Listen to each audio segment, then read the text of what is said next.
I learned something new. So welcome back to Shadowrun Hong Kong. So when I put this first point into keycasting, or I actually might have started with it, it said Dragonlands visible. I'm not 100% sure what that means, but in previous games, apparently there was things called Fey lines, I think they were called. They're symbols on the ground, and what they do basically is when you stand in them, they reduce the cooldown of spells once you use them. I assume Dragonlands are probably gonna be something like that. Whoa. That was a weird little performance problem. Anyway, so that we saw weird runes on the floor before, so I assume that's exactly what they are. Is when I stand in those, I'll get shorter casting time on my key abilities. So if I cast my hands ability there, I might be able to cast it more frequently. Although in that case, I don't know if it really matters, but other spells, I'm sure it'll matter more. So, current objective, we want to do go to the Whampoa to track down a serial killer. That's the whole quest we just picked up recently at the mission briefing. Let's go ahead and look into that now. So I assume the train's how we get pretty much everywhere. The MTR doors open as you approach. Head to the Whampoa Garden to discover who's killing the Whampoan elders. Let's get involved. Alright, so we can pick additional runners to take with us. In addition to your team, your fixer has access to a small network of mercenaries in the Kowloon area. These runners appear below your core team on the runner selection screen and can be hired on a mission-to-mission basis. As you complete missions, both your team members and the available mercenaries will periodically gain access to new equipment and abilities. Any new items, spells, weapons, or weapon abilities that a runner gains will automatically be available for use the next time you take on the mission. So, oh yeah. So there's just a whole bunch of people that aren't really. So they're not my party members. They're just kind of other people that add more variety to the game, basically. So if I hire them, I can bring on different people that might be able to like fit in certain roles that I don't have in my party. I don't know how much I'd want to do that necessarily. I think I like the idea of just bringing the familiars around, having a consistent crew. Hopefully they'll have something to say from time to time and stuff like that. Alright, so do I want to put anything on them? So look at here. These characters all seem to have a data jack that costs half of an essence point, which actually reduces their makes them less effective at spellcasting. And as far as I can tell, when I highlight them, I think it shows up for all of them. It shows up as equipped. So although it's a little confusing because it has a pop-up when I highlight Isobel, but it still shows up here when I highlight everyone else. So it's a little unclear. Let's see, do other people? Okay, that's even slightly more confusing. This one says it has both these things. Maybe it says that I have. Maybe the data jack it's talking about is actually the one that is on my character. I'm a little unclear there. Anyway, we should really all be set to go. Now that I've got brand new armor, hopefully I'll be a little bit more durable in combat, because plenty of hit points, not necessarily a lot of everything else. Outsider, Whampoa Garden. A carnival of chrome and neon, rife with every manner of technology and artifice one can imagine. The entire area has the feel of a night market, save that chips are sold in lieu of steamed buns, and vendors hawk the latest drones rather than folk art. Something stalks these streets, hiding just out of sight. It stalks the Whampoan elders, the leaders of the band of tech-savvy squatters that have claimed this neighborhood as their own. The streets smell of ozone and fear, and those Whampoans you pass in the MTR station have a haunted, furtive look in their eye. While the killer has struck only at the elders thus far, it may only be a matter of time before ordinary residents are menaced as well. Or me, perhaps. We'll see how this goes. Let's see, outfits. I have my old outfit. Should I just get rid of that? That'll give me 50, might as well. Alright. Don't think I have a lot of reason to swap out anyone's equipment right now, especially since I can't use these spells until I increase my points and stuff. Yep, required keycasting 3 and 2. We bought those 2 skills last episode, because I do plan on getting keycasting points, and I figured I'd stock up on them now before losing track of that. Yes, I get that the game's autosaved.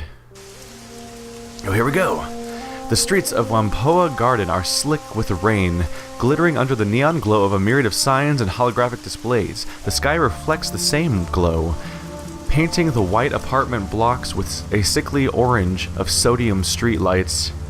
The smell of grilling meat mingles with other rarer scents, ozone, engine oil, and high-tech fabrication facilities.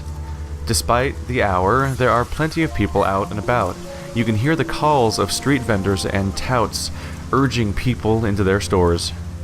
Isabel wrinkles her nose, scowling darkly. She wraps her arms tightly around her chest, staring off into the distance. See? She's having reactions. Why would I not take these people around here? Let's take some random assholes, I don't know. Is there a word for feeling nostalgic for a place you can't wait to leave again? I don't miss this place, but I miss the feelings I had when I lived here. Saudade, maybe? Isabel shakes her head. No, that's not it. It's close, but... She lets the sentence trail off into nothingness, clamping her mouth shut for a moment. Isabel sighs heavily. This place seemed like heaven. After the walled city. Like the whole world had unfolded in front of me, and anywhere I turned, there was the promise of a good life. Turned out this place was just as crappy as everywhere else. Everyone was still in it for themselves. Gobbet claps a hand on Isabel's shoulder, who flinches and pulls away. That's a great life lesson, I'm serious. At the end of the day, life's a raw deal. You've got yourself and a handful of friends, and that's it. Nothing more. Duncan casts a sidelong glance at Isabel and Gobbet, shaking his head. You've got some strange ideas about life. Sure, life's a meat grinder, but come on, there's gotta be more to life than just surviving. Does there? What makes you the authority on that? Isabel waves a dismissive hand. I'm done talking about this. Anyway. Isabel turns towards you and points down the street to your left. We're looking for the Whampoan Elders. They're gonna be in the Whampoa itself. That's the big ship down the street. I've seen the pictures. It looks like a yacht. Isabel nods, lips pursed. That's the one. Kinda hard to miss, and it's been a fixture since the late last century. These days, it's just a squat. Shops are family affairs, not corporate ones. Is there anything I should know about the Whampoans? Oops. They're all tech heads, tinkerers, and self-taught scientists. Despite the fact there's no formal education system, everyone here is pretty smart. They apprentice kids to skilled workers so they can learn a trade. Elder Gao taught me decking, and I left after she got brain fried trying to crack a Mitsuhama network. Elder Ip taught me to shoot. He should still be here. Come on. Let's go see what they have to say for themselves. Let's go see what they have to say for themselves. I hope there's no broken glass in this dingy city. I heard he's not just dead, he's been all cut up. Anything else? Oh, just a crowd of people. Can I highlight anyone around? Nope, no, not immediately. Hopefully there's no broken glass in this generally gross looking city, because I don't wear shoes anymore, although maybe trolls have badass shoes. The elders don't want anyone to go inside without their permission. It must be pretty bad in there. So that must have to do with where the person died, that were one of the people getting killed by the murderer. So as we talk to the Whampoans, we'll probably get sent back here to investigate. Let's head over. I'm quickly realizing that all these places are actually pretty big and full of stuff, and if I always explore without just going towards the objective, at some points I'll just never get anything done. And we might even come to some of these places repeatedly to the point where it'll kind of self-explore on its own while I'm going through. Elderton. The orc woman is festooned with small circuits, tiny TRID screens, and speakers. The TRID screens display snippets of TRID broadcasts from every corner of the world. The tiny speakers play counterpoint with a Cicerus of voices speaking Sparathiel, Punjabi, Kazakh, and other languages. Her expression is haggard, and she fidgets with her fingers as you approach. Welcome to Whampoa, my friend. I am Elder Ing, and these are Elders Tang and Ip. And I'm sure that someone's going to be mad at my pronunciation for that stuff. Ing gestures to the elf and human, who each incline their heads respectfully. Thank you so much for answering our request for help. We had nowhere else to turn. Sure, whatever. Under Tang's skin, glowing tattoos writhe and change shape. Tigers become cranes and move on to dragons. We're under threat. One by one, we elders are being hunted by some monster. As you may have noticed when you arrived, there's been another killing just tonight. Ip crosses his solid chrome arms. Holographic readouts dance constantly over their surface, displaying diagnostic information about their state. Operating temperature, servo pressure, and a variety of other minutiae. He looks past you, towards Isabel. The prodigal daughter returned once more. I didn't expect to see you back aboard Wampoa in my lifetime, Isabel. When you disappeared, Elder Yatune was very put out.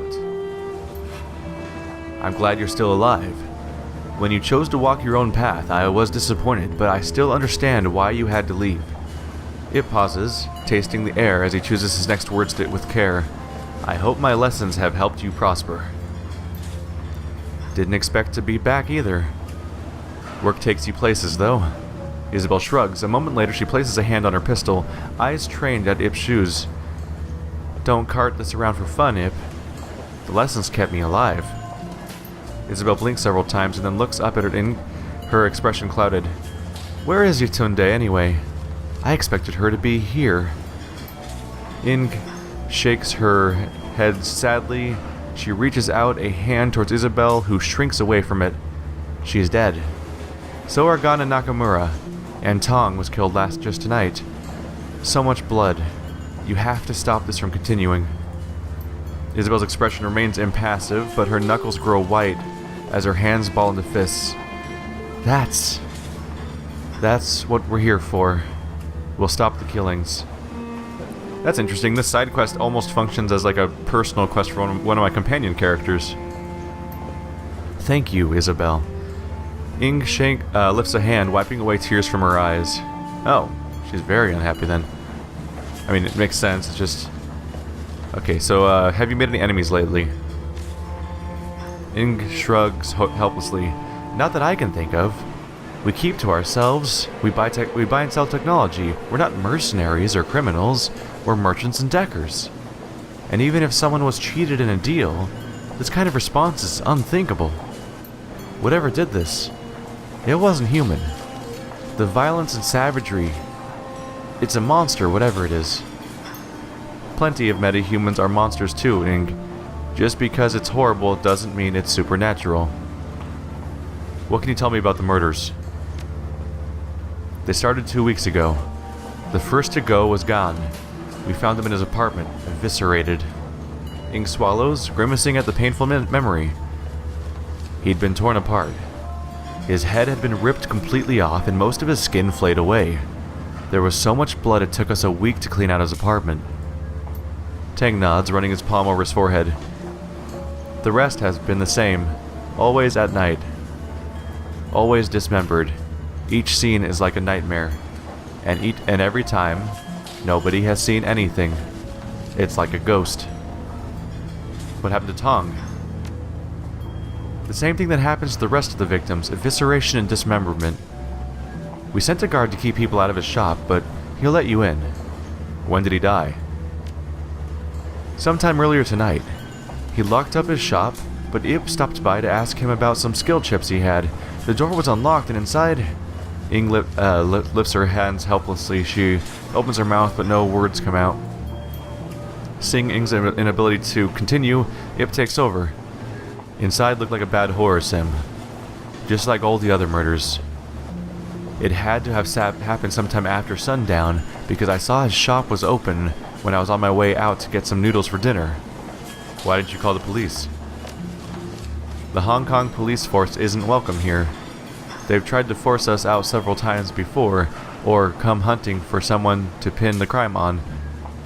We do a lot of favors for local gangs and triads, handle their matrix security, fix up their gear, and make sure that they have access to the Hong Kong Shadowlands hub. We're too valuable a resource for them to lose. so they protect us when the HKPF or anyone else decides we're an easy target. They handle our physical security, and we make sure to send the message via the Matrix.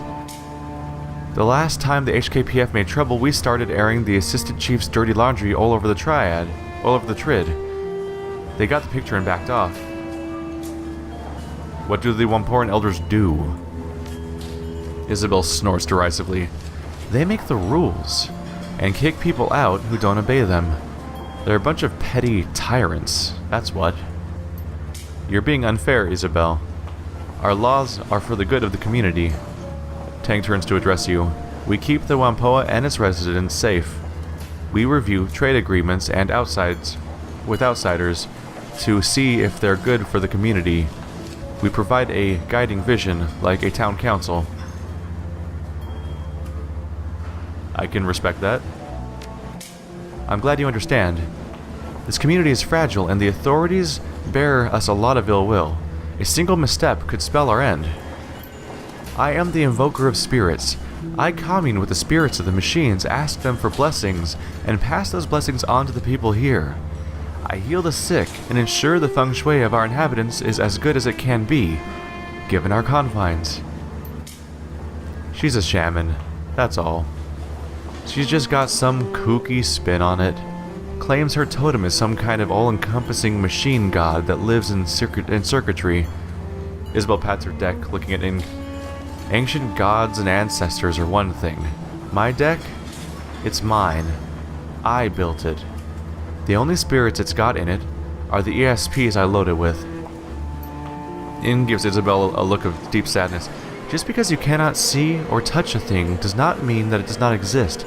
Just because you do not believe in it does not mean it does not protect you from afar. I can't touch programs either, but at least I can prove that they have an effect on the physical world. Your superstitions are just that. Bullshit. Isabel glances at you, jerking a thumb towards Tang. This guy treats drones like they're living things. What exactly do you do, Tang? Tang extends his arms, palms up, as you watch the tattoos therein shift into a complex mathematical formula. I am the first and glorious servo. I study patterns, repair machinery, and teach others how to attune themselves to the wonders of automation. The blessed AutoFab is my shop and purview, where we make the drones we use and sell. As for me, I serve the resplendent voltage spike. Ip smiles crookedly. That means I shoot people who try to screw with us. It's a fancy title for head of security. That's all for now. It might be wise to ask the residents of Wampoa Garden if they've seen or heard anything after you've gone to Tong's Sensory Carnival. They may have seen or heard things we have not. Good to know. Alright, we're fully in murder investigation mode, which frankly, they didn't give us that much. They didn't really give us much information. Just, hey, that thing had a murder in it, which I immediately deduced when I walked by, and we learned that they don't think they've made any enemies, and that they're merchants, basically, that come under some protection so that the Hong Kong police force don't mess with them. I'm just gonna run around here. Don't see anything immediately. What about over here? Well, this hallway might go on for a little bit, or oh, it just fades out. I was like, what's past this little piece of fog of war? No, that's all it is. Forever, fog of war. All right, time to go back upstairs and see what we can find out about what happened around here. The Wampoa. All right, so our first objective is just to check out the actual murder. We need to figure out what we can find out about this place before we check in with anyone else to find out what they saw about it, because we don't even have the context of what the murder looks like yet. Porter Lamb at your service. The elders told me that you'd be coming. They tell you about what happened to Tong? He got killed earlier tonight, yeah? Ha! Killed. That's rich. Killed is what a BTL head is when a BTL's head sticks a knife in you for your cred stick, or the cops put two in your chest for not kissing up hard enough. This is something else entirely. This isn't killed. This is slaughtered like a fatted calf. Watch yourself. It's a goddamn mess in there. Well, I'm not wearing shoes, so oh no, it's gonna be all over my feet. Tong's sensory carnival looks like a scene out of a B-grade slasher film. The cloying scent of incense hangs thick and pungent in the air, emanating from the small shrine in the corner of the shop. Unfortunately, it does nothing to cover up the reek of death and clotted blood. Despite the ragged remnants of Elder Tong littering the floor, the rest of the shop appears to be in good order, at least at first glance. Nothing is broken, tipped over, or otherwise ransacked. As you're about to step forward into the room, you glance at the ceilings and walls. The blood of Tong's body isn't just confined to where his remains lie. Drying blood is spread about the walls and ceiling as well. Oh, well, this is nice. Let's zoom on in to get all those gory details. So no one else is here, it's just us. Let's take a look around and walk all up in that blood with my gross feet.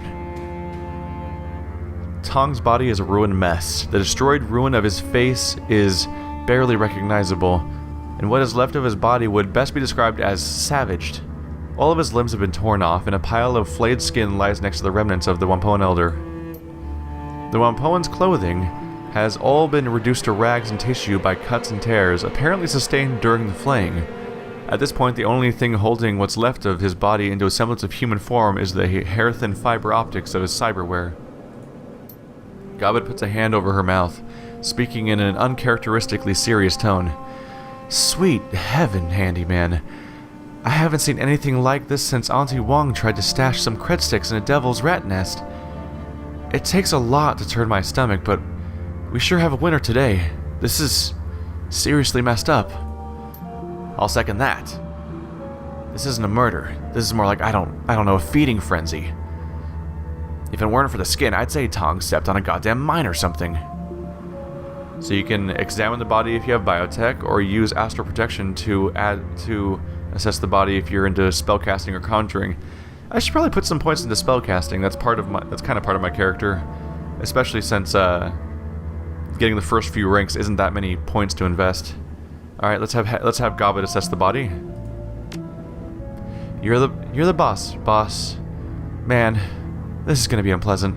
Gobbet closes her eyes and takes a deep breath. After a moment, she opens them again and makes a strange grunting noise. There's no fear here, handyman. No anger, either.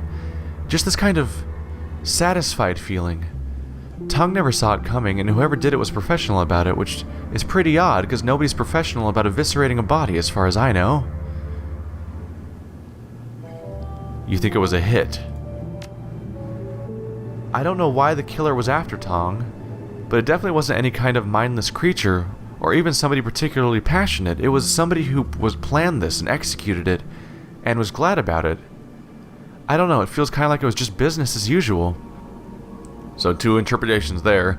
It's either a straight up mafia hit, someone just was paid to kill some dudes, maybe someone who has some problem with this particular organization, or it's a murderer that just is some sort of sociopath, someone who more like a psychopath, I guess. The type that doesn't have empathy, carefully plans murders because that's what they like to do, and doesn't feel bad about it because they don't ever feel bad about it. Leave the body alone. Well, it's a grisly scene to start with. Alright, what about the wall? What can we find here? The walls are covered in splattered and smeared blood, most of which was hardened into crusty, congealed paste. Thick tracks of it run laterally. It looks like the blood has been deliberately smeared. Hey, handyman. I don't know a whole lot about science and all that, but I know what blood looks like when it hits a wall, and this isn't natural. Somebody deliberately smeared blood all over these walls. See how it looks like it got paint trails? That's because somebody used Tong's parts like a brush. So they painted his walls with blood. Why? Do I look like a psychologist to you? Maybe because they're a freak. Maybe because they're one of those sick serial killers that sees murders as art. I got no clue. All I know is what normal blood looks like on a wall, and that ain't it. Some people have a bad grasp of art. I knew this guy in Kwantung who used to make music out of stray radio static and panic button calls. Called it Crisis Wave. It was awful. Alright, got unique dialogue from all 3 of our party members. I wonder if you hire random people, I wonder if they have any sort of program dialogue at all, or if they just awkwardly stand there and help you fight, and that's it. Maybe. It'd be really disappointing to pay 450 credits I mean Nguyen, and then find out, oh, there wasn't a fight in this episode. I guess they were pointless. Bathroom, deck safe, and SimSense editor. Go left to right, might as well. Tong's bathroom is immaculate and the drains are tiny. Whatever killed him didn't exit through here. The safe's not stolen from, right? That's what we're going for. Tong's desk drawers are open and the safe that's built into one side of it has been opened. Oh, never mind. There's no sign of tampering and the green light next to the word unlocked is blinking. Whoever opened the safe did it with a key fob. Inside are several blank cred sticks but no sign of any with money on them. Looks like someone looted his stash. A guy like this wouldn't keep only empty cred sticks in his safe. So the creds have been removed from the sticks then. Or maybe there were some empty ones and some full ones and the full ones are gone. Alright, editor. This is a Yamaha 95000 V SimSynth, a device for mixing and mastering SimSense chips. Several drive bays are empty, and all the chip jacks are empty. The screen is flashing a repeated error message. Warning, requested files cannot be found. Please return drives to bay and try again. Let's have Isabel debug the SimSynth, since I can't. Don't have that decking skill. I got the punching skill, maybe that'll come up later. I guess, like, right at the beginning, my strength skill did happen at one point. Isabel rattles out some commands on the SimSense keyboards, stepping away for a few seconds with a look of satisfaction on her face. There. I've put the drive warning on suspend. It's in diagnostic mode only, though. Maybe we'll learn something. Maybe not. Yamaha SimOS 5.23 System Diagnostics Check. Memory, okay. Drive, error. Assist bus, okay. Beginning core dump, please wait. Isabel studies the screen in detail as letters and numbers scroll by. Looks like Torg was cooking some BTLs here. He's hacked the peak controller output cutoffs. The delta levels on sim chips are usually about 4 to 5, 6.5 for Cal Hots. His delta peaks are pushing 12. That's brain-burning territory. Handyman. And it all... That's brain-burning territory, handyman. And all the drives and chips those BTLs were stored on are missing. I never liked Tong, but it wasn't because he was a bad guy. I just didn't like any of the elders. But if he was cooking chips at Delta 12, maybe he burned somebody he shouldn't have. Maybe they flipped their lid and came after him. Or a relative did. Isabel gives you a serious look, tipping her head at the synth. The metahuman brain can't handle this kind of output. It'll shut down after a few of these. We have our first piece of evidence. Well, no, we don't. What am I talking about? So we have two major pieces of evidence here. One is that the murder seems weirdly deliberate, almost ritualistic, but not in like a weird, crazy way of but like there's something really specific was being done here. They used the limbs to paint. They killed him carefully, cleanly. They weren't emotional about it, and apparently before he died, he was selling like overclocked chips. We have 2 points to think about. Now the question is, who can we find around here? Can I talk to Duncan? Oh wait, that's my character. Duh. There he is, Portalam. Any follow-up? Hey there, need anything else? What do you do around here, Porter? It's a catch-all category, I guess. I work for Elder Eve. It's a bit like being a deputy. I make sure people don't break the rules, protect people who need protecting. Mostly, I just do whatever Eve asks me to. It's a pretty quiet job most days. Today is not one of those days. I also handle a lot of maintenance. I don't actually do the repairs, but I've got most of the keys. It makes it easy to ensure only authorized people get into sensitive places. Electricity goes down? I let in the electrician who fixes the wiring. Toilets clogged? I let in the drone guy who opens it back up. That's interesting. So this guy has the keys. So he could have access to stuff, and so that kind of gives him access to a lot of these murder situations. If we look into this, maybe it looks like somebody went through Tong's things. Has anyone else been inside? Not since I've been here, but before Ip found him, could have been anyone really. Ip had a key to his place, but the lock's total crap. Anyone half-decent at cracking maglocks could have gotten inside. What's missing? His BTLs, hard drives, and cred sticks are all missing. Sounds like the killer looted his place to me. All this talk of monsters. Yeah, sure. There are scary things that go bump in the night, but most of the scary bumps I hear are from handguns and gangsters. See you later. Alright. So we know that he has keys. He says that no one's been in and out since the murder, or since he was found. But that doesn't necessarily help us. The keys might come up later, or they might never come up again. Let's see, we can talk to this guy. Who's this? Zippy. That's a good name. Hey, Zippy the orc. This orc is busily snacking on a steamed bun. Man after my own heart. As you approach, he wipes off one of his hands and sticks it out towards you. Hey, stranger, nice to meet you. Zippy Toe Tag at your service. How you liking Wampoa Garden? You're awfully friendly. You don't even know me. We've never met before this, but I know exactly who you are. You're my replacement. The elders had me autopsy what was left of Elder Gon and Elder Nakamura after they got ripped apart, but I didn't want to dig any deeper. Since I don't know you, I can smell a Shadowrunner a mile away. You've got to be the outsider that asked to stop the killings, right? Zippy tilts his head back, obviously pleased at his amateur deduction. Show off. Yes, you're right. See? I have good eyes. A lot of good eyes, actually, if you're interested in the market for replacements. Only slightly used, and they only come in certified donors, I swear. A hearty belly laugh erupts from the orc, and he slaps one of his thighs in elation. Man, I kill myself. That was awful. Zippy shrugs, grinning wide. I know! I always wanted to be stand-up comedian, but my jokes are all terrible. So if you're not a comedian, what are you? I'm one of the only trained surgeons around here. I keep the other Wampoans healthy, gotta practice down the road. Blind Chen's a pretty good cyber doc, but he's basically an implant specialist, and that's it. You don't seem like much of a doctor to me. I did my residency back in the UCAS. Could have been a real MD, too, if things hadn't gone south for unrelated reasons. Zippy opens his coat, revealing a cyber deck. He pats it proudly. I also deck a little, but I'm finding that I'm better at slicing skin than I see. Wampoa Garden seemed like a good fit for me. You must have a lot of customers. That's the chip truth. I have to charge to cover my costs and eat. But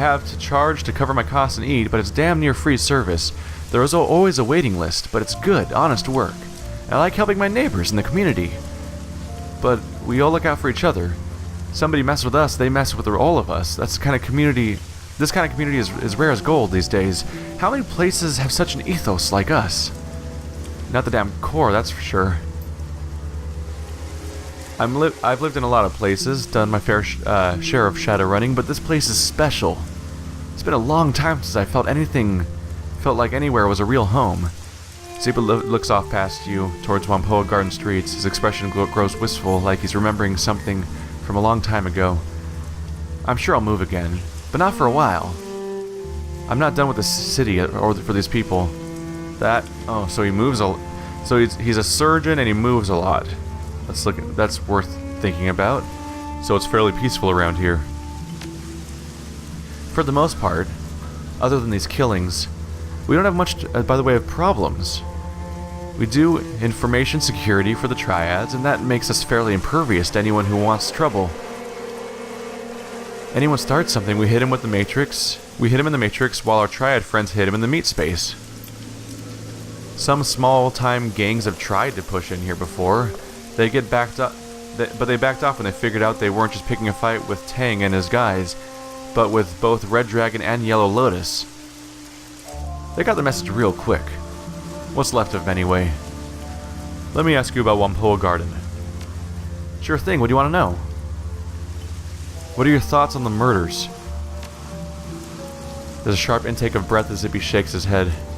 Pretty gruesome business. Gan died from a broken neck. Looks like someone had wretched it around, and his arms and legs were cut off. Some skin flayed away too. Nakamura had his throat ripped out by someone with pretty sharp teeth. At first I thought it was a devil rat, but the teeth markings were all from something with a humanoid jaw. I didn't look at Yatunde. From what I saw at the distance, it was the same story. Didn't see much point, since I had seen it twice already. As for Tong, From what Porter told me, it was Gun and Nakamura all over again. You want me to take a look at it? Oh, you take a look at him yet? Yeah. It's the same as you described for the others. Zippy shakes his head sadly. Damn. I like Tong. The BTL business is unsavory, but the man had to eat. And his regular Sims were great. Generally all-around great guy. Friendly with everyone, never had anyone mad at him. There ain't no justice, let me tell you. What can you tell me about the elders? Zippy laughs, shrugging. Well, they're an eccentric bunch, that's for sure. Where to start? Ing's the spiritual leader here.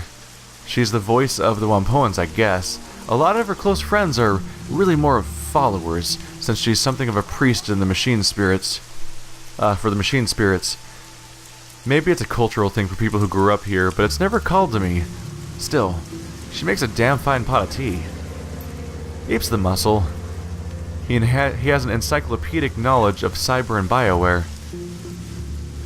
Definitely a good guy to have watching your back. Not too friendly, but you know how it is. You get a lot of cyber, people start wondering if you'll tear their arms off. Zippy makes a chopping gesture with one hand. He's got moves straight out of Blood Carnival 3: The Reckoning. Terrible movie, but great fight choreography. There was also that guy with the tattoos. Oh yeah, that's Tang. I think he's even weirder than Ing on some level. I don't know much about him, but I think he's got some kind of fetish for automation. Found him cooing over some trids of automated delivery drones in the warehouse once. He works with the drones, has a shop called the Blessed Autofab. He was raving about the efficiency of the movement patterns or something. You already know about Tong. Ran Sims, BTLs, skin chips. Gan used to be a city planner before he had a nervous breakdown and got involved in the statistical analysis. Zippy pauses to collect his thoughts. Nakamura came from Fukuoka, and was interested in entertainment, trid mostly. Spent a lot of time analyzing subliminals and ads. Then there was Magpie. She was the chief decker, hot as hell against IC, and built her own hardware. Salty old woman, though, never met anyone who was quite as shrill or nasty when she was mad. She was mad most of the time. Wait. Nobody mentioned Magpie to me. When did she die? She didn't. Maybe a month ago, she just up and disappeared. I went to her shop one day when it wasn't open, and she just wasn't open. Nobody's seen her since. Kind of a pain in the ass, too. She owed me some new analyze software she'd been picked up. I've never heard of Magpie either. She must be one of the new Wampoans. If she was the Decker, she would have replaced Elder Gao. No surprise there. Gao was older than Qin Shi Huangdi's Terracotta Warriors. When I was learning decking from him, he couldn't barely get out of bed. Still, fast as hell in the Matrix, though. How can you be new and an elder? Isabel rolled her eyes. It's a stupid name. It doesn't actually have that much to do with time spent in the community. That has something to do with it, sure, but it's mostly about how skilled you are, how good your connections are, and how much you can help everybody else. Should have called them experts or something. Bingo, that's exactly it. She was only here for about 3 years, but she knew a lot of people all over the Matrix, in Shanghai, in Beijing, all kinds of places. That plus her skill meant that she was a shoo-in when Gao died. Where do you think she went? No idea. One day she was here and the next, poof. At first I thought she was on vacation since she had mentioned wanting to go see the kingdoms of Hawaii someday, but it didn't feel right. She would have at least told someone she was leaving. Or she would have at least told me she was leaving. It seems mighty suspicious to me. Nobody else seems to care what happened to her. Probably because she was pissed off at them all so bad. It's a little odd for her just to disappear, don't you think? Of course it's odd. She owed me lunch, too. And she was the sort who paid her debts promptly. You might want to check out her shop. It's all locked up, but the other elders have a spare key. Couldn't hurt to look. And even though Magpie was always butting heads with the other elders, they wouldn't have any reason to not let you in.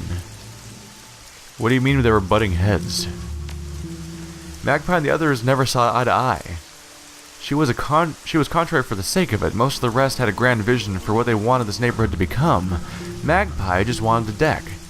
She was only an elder because they needed someone with her matrix chops.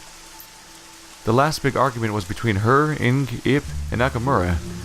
It was over something relatively trivial, like Nakamura wanted to expand the private triad business into the matrix, and she just absolutely refused. Sounds like she didn't take precedence. Sounds like she didn't care for entertainment taking precedence over business. That's exactly it. She gave Nakamura an earful, let me tell you. She said something about not using up valuable bandwidth for trivial entertainment bullshit. Anyway, it went from there to this rant about how she wasn't going to let Tang expand his drone business any further because it would get too much megacore attention. They accused her of blocking them just because she could, which is probably true. Lots of screaming. No wonder they were mad. Yeah, you're telling me. I liked the old coop, but she was a handful at the best of times. Everybody needs her matrix skills for their business to run properly. There are other deckers, me, Say, or Mode Nebi, but she had the infrastructure. If her projects didn't interest her, she wouldn't give them the time of day.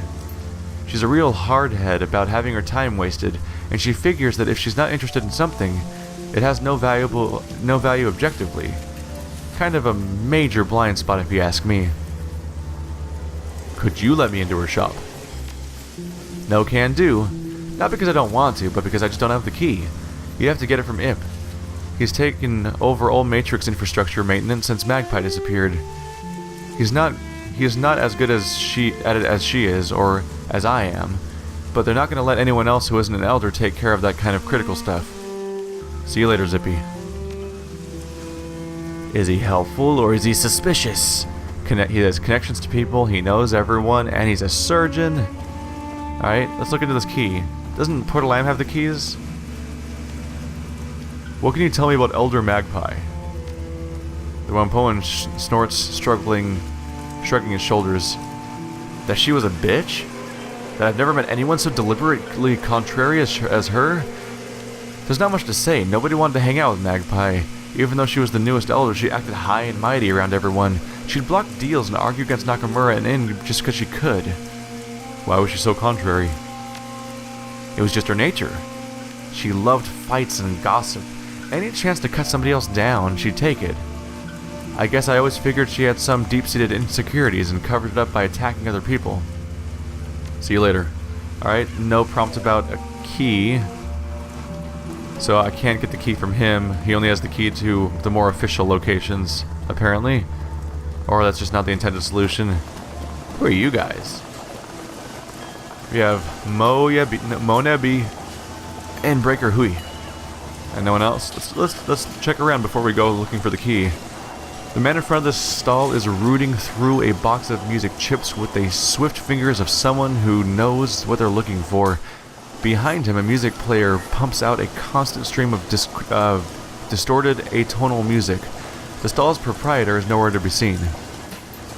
Can you believe this? They got 4 bootlegs of Echelon 60. The unreleased Enoch Ian K's double chip show from Brazzaville, and absolutely 0 chips from the Shotgun Bloom. This stall stuff is purely second rate. Hey man, don't get down on Echelon 60. I saw them when they played the unlicensed show at the old Chocotard factory out of Suiyuan. The show was amazing, even if the police had to break it up midway through the second set. The music aficionado waves his hand dismissively. The show might have been great, but come on, Echelon 60's old news. They've already been mainstreamed. I saw a Trid ad for the new Mitsubishi Ostro scooter. And they were using Main Volt Underbus as the backing music. Makes me sad, I tell you. The Decker inclines his head politely towards you. Mo Nebi, at your service. Decker, technologist, music fan. You're not from around here, are you? You don't hold yourself like a native. Not Wampoa Garden, no. Mo runs a hand through his hair, shaking the collected rain off of it. I thought so. What brings you here? I'm trying to find out who's killing the elders. The Decker pauses a moment, face falling. Oh, that's a nasty business. I heard Tong died tonight. I don't know who or what's been pissed off, but it seems like a really bad scene. I tried to keep my nose out of it. Still, I like this place. Oh no, I clicked on a thing. Shit. Crap. That was just my finger slip. Alright. We're a collection of freaks, geeks, nerds, and tech junkies. This place may look like a third world bazaar, but believe me, we have stuff here that's cutting edge in almost every field. Mo swells with pride and plants both hands firmly on his hips. Maybe it's not as advanced as the stuff the megas have in their development labs, but it's as advanced as anything you can find in a store. People come all around the world to try to buy and sell here. They work out deals for the big shipments, they got big contracts for every pirate and smuggling group in the southern China Sea, and every major syndicate and gang in the free enterprise zone knows not to mess with us. Not only are there a lot of us, nobody wants to lose what they're selling. The Red Dragon made for a play 4 years ago, but we chased him out. Mo gestures with both hands as if shooting away a bothersome insect. Scooted back off to Halmantin, and they've never been back since. Good for you. That's how you survive. It's all about playing the angles. Yeah, it pissed him off, but we sold the goods to Yellow Lotus at a discount. In exchange, Yellow Lotus kept them off our back. You don't have to beat up the big guy to win. You just have to make him step back so the other big guy sees he's off balance. Stand up fights are for the megas. We're about survival. Just like everyone else in the shadows. Know anything about the murders? I'm trying to stay away from that business as far as possible. I'm not connected to anyone enough to hear about anything important, and all the talk about the monsters is just plain dark. I'm not afraid of monsters, but I don't want to get their attention. All I know is that a couple of months ago, we had Elders Nakamura, Yatunde, God, and Magpie, and now we don't. I've heard about Magpie. Sounds like she was kind of vicious. To be blunt, she is a hateful, shrewd old badger of a person. It was always her way or the highway. She'd butt heads with other elders over darn near anything. The last fight she had was with Tang over something or other. I guess he ended up throwing some of the micro-drones into a deep fryer and threatened to kick his ass around the block. What was her line of business? Matrix gear. Her shop's called the Jack Point. Not very imaginative, I know. She always had the hottest programs, best ships, and made some killer decks for anyone willing to pay her rates. It cost plenty of Nuyen. But then she was one of the best in the business. At least in Hong Kong. If you want to know more about her, you should talk to Zippy. He's one of the only people around here that got along with Magpie. You can probably find him at the MTR station. He loves the steamed bun cart over there. What's your area of expertise? I'm a decker. I used to be company man for years, pushing code on the servers, smearing the little cyberpunks that used to try to get in our security systems. I made a pretty good living. Had my own place on the 48th floor in a corporate skyscraper. There's the kind of thing the Sims teach you everyone reaches for, the dream life. So what went wrong? I found out the company wasn't what I thought it was. Sure, they paid me and they paid me well and it kept me in creature comforts, but I accidentally looked over some misfiled reports while cleaning out a company data store. Turns out the company's security riggers had gotten drunk and blabbed about some project or other being over budget and behind schedule. That's not good. It'd be a fireable offense, right? Mo purses his lips, his gaze going distant for a moment. Well, I guess upper management was worried that the info would hurt their stock ratings by a fraction of a point or two, so they fired the guy with a .308 round right through the skull. Wait, they shot him over a fraction of a point. It may only be a fraction of a point, but that was still tens of millions of Nuyen. I guess they went beyond a firing offense directly into murder territory. What's worse, since I knew about both the project and the murder, I could be the next in the firing line. I knew it wasn't worth the expense to hunt down. As long as I kept my head down, so I came here looking for the like-minded deckers. I guess I ended up staying because I could get a semblance of community out here, but I couldn't get that many other places. See you later, Mo. Alright, meeting more people around here. Just when I was just like, I'm not going to overexplore. You need to find someplace better indoors to sleep beyond. The streets are dangerous lately. Call them murderers. Although if they're just council members, maybe that's not much to worry about. Doesn't seem random to me. Who's this guy? Big old orc. Breaker Hui. Oh, that's not the face I expected. An imposing troll stands in front of a... Did I say orc earlier? I meant troll. Sorry, the trolls in this game look like what I'm used to calling orcs a little bit, but also not quite. The horns are different. Anyway, an imposing troll stands in front of a stall overflowing with weapons of all sorts, pistols, rifles, and even brass knuckles overflowing into the rug around them. Onto the rug around him. Oh there.